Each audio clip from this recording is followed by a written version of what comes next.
grip on the gun, we go back and we find a detailed point. What I can do is pay attention. So what happens is you want to make sure that your index finger and your support hand, thumb, basically is going to be parallel across from each other.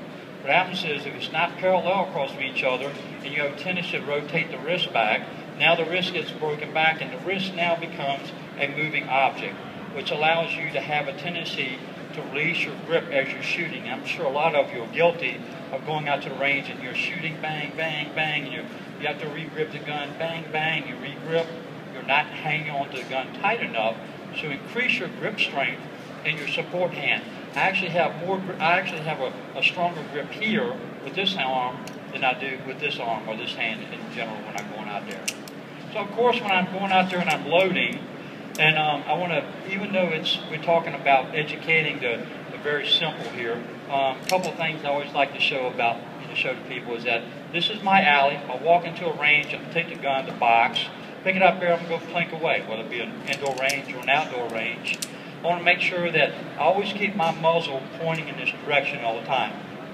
So if the muzzle gets outside of that, so that's not my area, okay? Whether it be on a left-handed shooter or a right-handed shooter. So how I like to load the gun, depending on the firearm that you're using, I always tell everybody you want to cock the hammer first, whether it be a single action, striker fired gun. You want to cycle the gun without an empty magazine in it.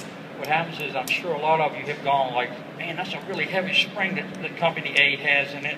I can't hardly get the slide back. So you have a recoil spring that's sitting in the front of the gun.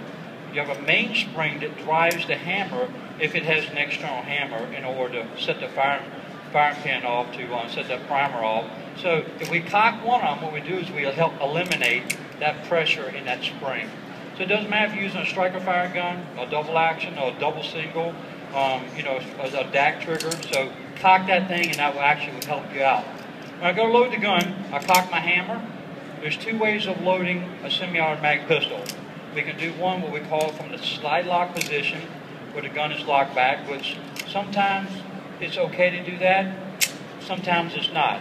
My recommendation is that I get a better positioning or loading effect when I actually do it from what I call the slide down position.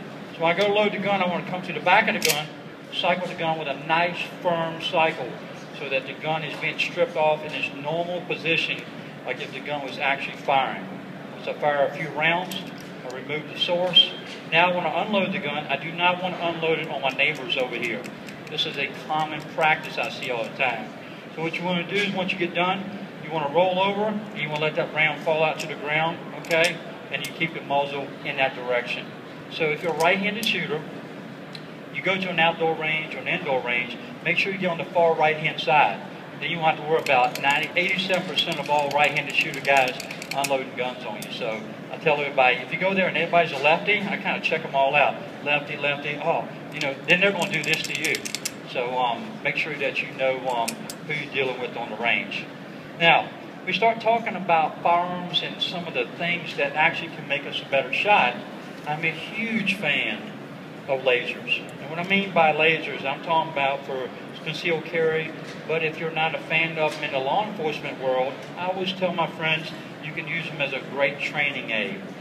Now, I can take an individual out to the range and Tim, I can take you out there, you might be a great shot, but you said, Todd, I just can't really shoot a good group, at 20 yards away or 15 yards away. I don't understand why.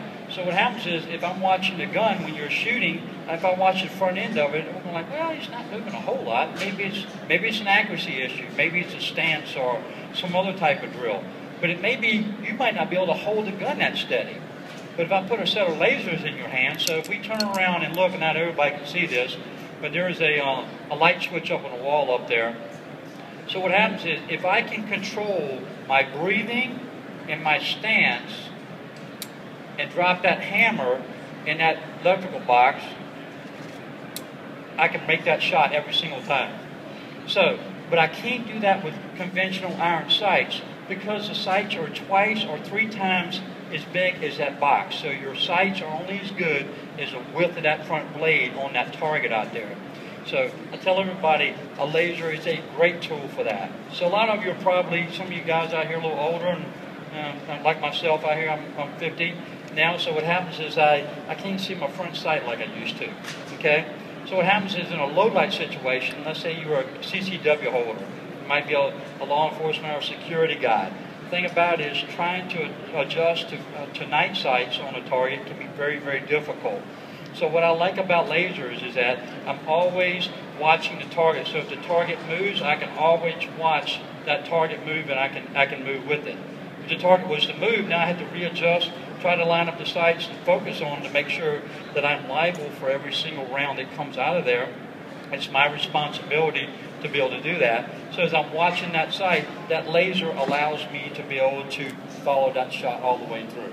So if you don't like lasers, that's fine, but take a look at them as a training technique. You can